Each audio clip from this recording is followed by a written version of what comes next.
So, welcome to today's lesson. The topic of discussion is called standard costing and variance analysis. Standard costing and variance analysis. Standard costing and variance analysis, that is what you're discussing. And I've already sent you the handout, so I expect you to have the notes. And as usual, we quickly go through it. And yesterday, we discussed about a budget. And we said that a budget is a financial plan of the expected incomes and the expenses, how you shall use those expenses rather than those incomes over a defined period of time. Now today, we are talking about standard. And when we talk about standard, a standard is a value that should be incurred in an efficient condition in future. And from that definition, there is a similarity that exists between a budget and a standard, that both of them are defined in advance. A budget and a standard, they relate to a future period, so they are developed in advance. But the difference is that the budget is given for the totals. The budget is given for the totals. It's given for the totals, while the standard is given in terms of one unit. So that means if you know how many units you have, if you know how many units, for example, you have been given 800, you can multiply the per unit, and when you multiply, you get the budget. Equally, if you have been given the budget amount, say we have given 10,000, and you know the units, you can divide here and get the standard. That is the relationship. Now we have three types of standards. One is called basic standard. And a basic standard is a standard that remains in effect for a long period of time without being changed. That's what we call basic. Number two, there is what we call ideal standard. This is a standard that should be incurred under efficient conditions of operations. And in most cases, it is usually not achievable because it likes to operate under efficient conditions. Number three, we have what we call the currently attainable. Now, the currently attainable is the ideal that is attainable. Why is it attainable? It is because it allows what we call normal disruptions. It allows what we call normal disruptions. Now, when you are dealing with standard costing, there are several steps that we take. Number one, you define the standard, you get the standard. Number two, you measure the actual. Number three, you note whether you compare the standard and the actual. And number four, you note the variance. Those are the steps. Like now in this class, we said that we are going to begin at 11. That is the standard. Maybe I have begun at 11:03. So when you compare this, you find that there is a difference of 3. I am late by 3 minutes. So this is now what you are calling the variance. Now, I'll be discussing about, or maybe I can discuss because it is down there. Now, variances, they are either favorable or adverse. And a favorable variance is a variance that is good for you. And an adverse variance is a variance that is not good for you. So I will be giving you a lot of formulas and interpretations about variances, because variances, they are divided into 5 categories, but we will handle them as they appear in your questions because your examiner does not examine all of them. Then from there, we have what we call the advantages of standard costing. One, they help us in measuring performance. Number two, they help us to maintain or to reduce the wastages. And number three, they help the management to focus on what is important when you do variance analysis. the whole organization becomes cost conscious. We are conscious of what is it that you are doing. Then it simplifies the cost control procedures. And number 5, it provides, number 6 provides an incentive scheme. But the limitations are, number 1, it is a bit tedious, it is involving, there are a lot of formulas, you'll be seeing that. The control aspect cannot be applied everywhere in the business. There are some things you cannot really control. It is less useful in modern factories. And then it is not applicable in small farms.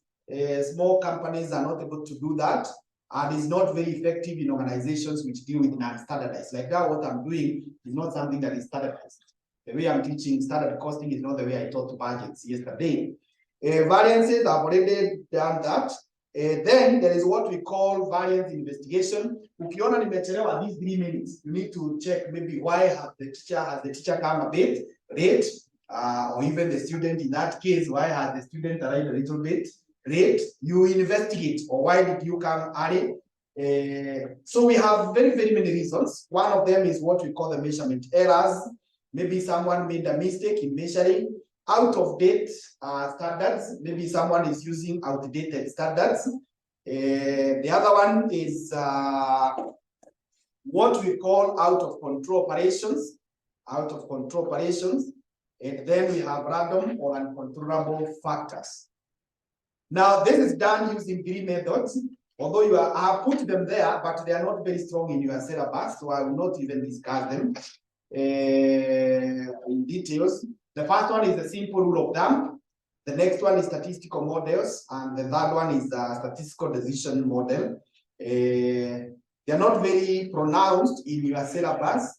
They used to be pronounced in the other syllabus, the advanced management accounting. So in case you do that, we discuss more. Finally, there is the reconciliation statement that we are going to do. And because we have done this now is the third time we are coming across reconciliation.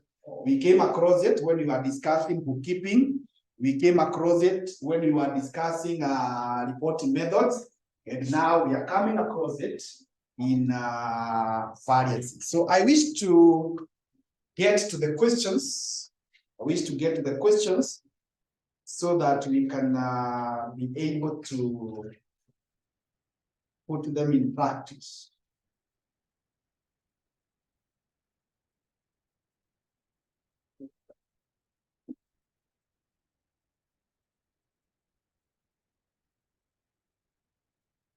Okay, and I want to start with the question of April 2023.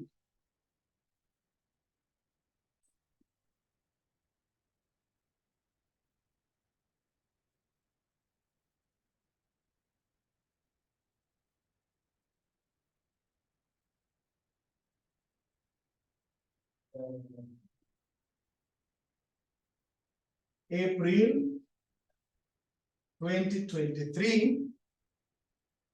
Question number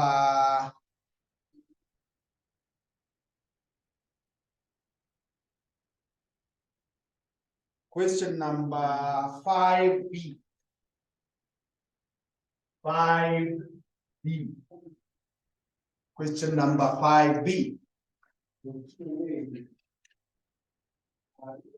Good. So the question says that Debt Limited manufactures a single product branded XV. The company operates a standard marginal costing system. The following information for the month of March 2023 is available to you. The budgeted production and sales for the month amounted to 6,000 units. The standard selling price is per unit is that.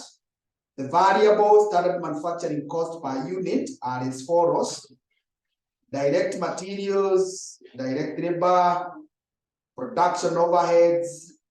That should be variable production overheads. The typo there did not come out clearly. The actual results for the month of March was as follows. We have the production, we have all that, the variable production overheads are absorbed on the basis of direct labor hours.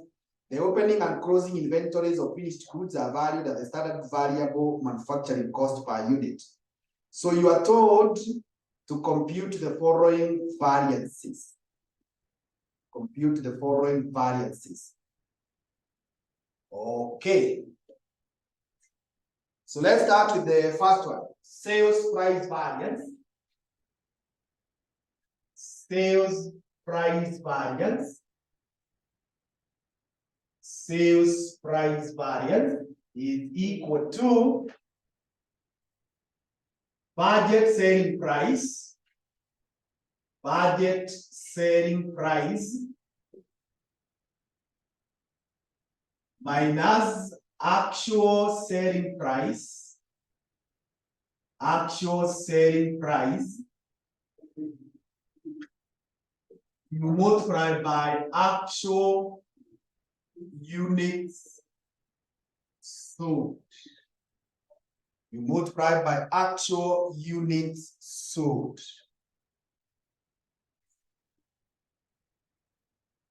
Actual units sold.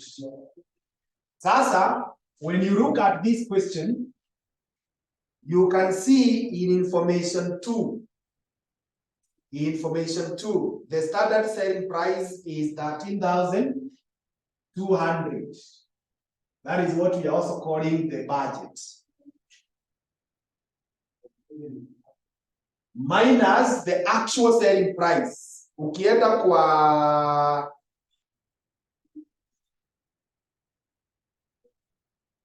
now, this question has not mentioned to us, or it is mentioned.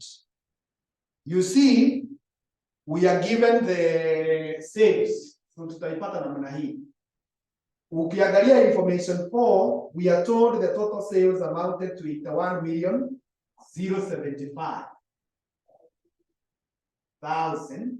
Now, if this one you divide by the units that were sold, 5640. That will give you the actual selling price multiplied by the units sold, 5640. Now, tell me, this one is how much? This one, when you divide. So, after when you go online, now start sending the figures.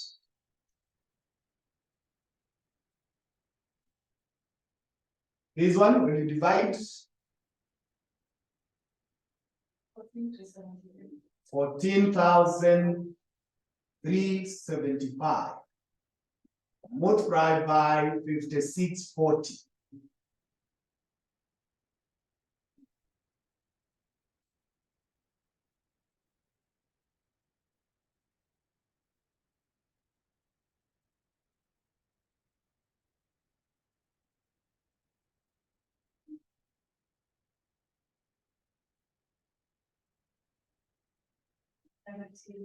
$6 million. 627, eh? Yes, it's negative. Victor, are you in the right group? Na Victor kiaba ama hiyo alikuwa ametuma kitabu. Okay. Sawa. Now, I have avoided the negative sign deliberately. Because when we are in variances, I have seen very many students cram that when it is negative, it is adverse. When it is positive, it is what? Favorable. But I want to tell you right from the word go, that is not the concept. A variance is favorable if it is good for you. And it is adverse if it is bad for you. And this is how you tell whether it is good or bad. And even before I say whether it's good or bad, in formula, it is not a must kila saa uko unaanza na budget. You can also start with what? Actual. Now, if you had started with actual, you see positive, it would have been positive.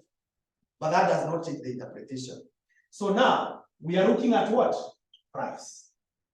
Hiyo ndio tunaangalia. Hii ndio ilikuwa price yetu ya budget. But when we went kwa soko on the ground, tukauza hii. Is that good for us or bad?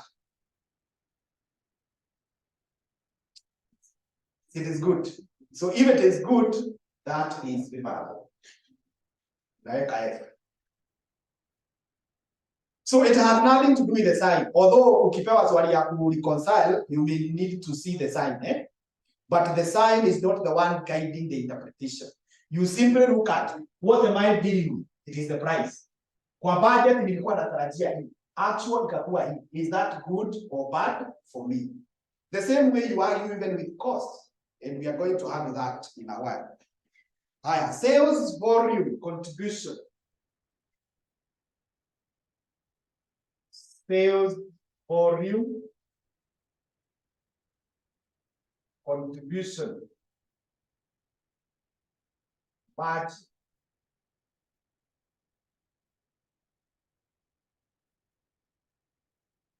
this is given as budget sales units. Budget sales units minus actual sales units.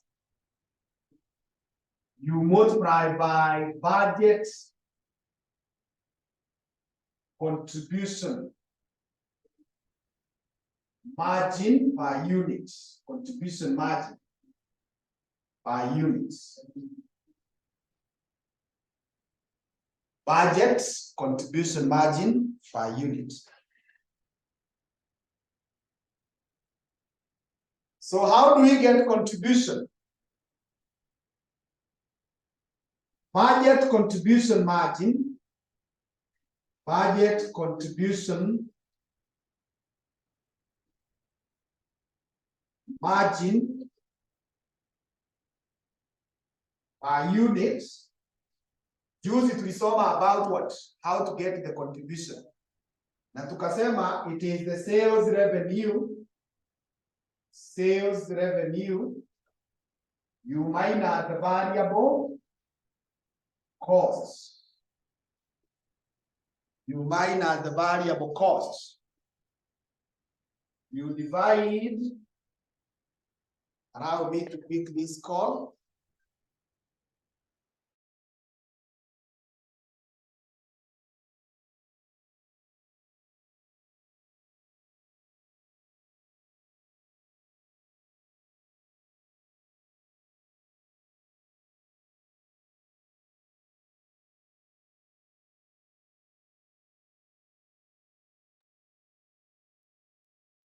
Okay, please allow me to attend to something quickly out here in the bank, then I come.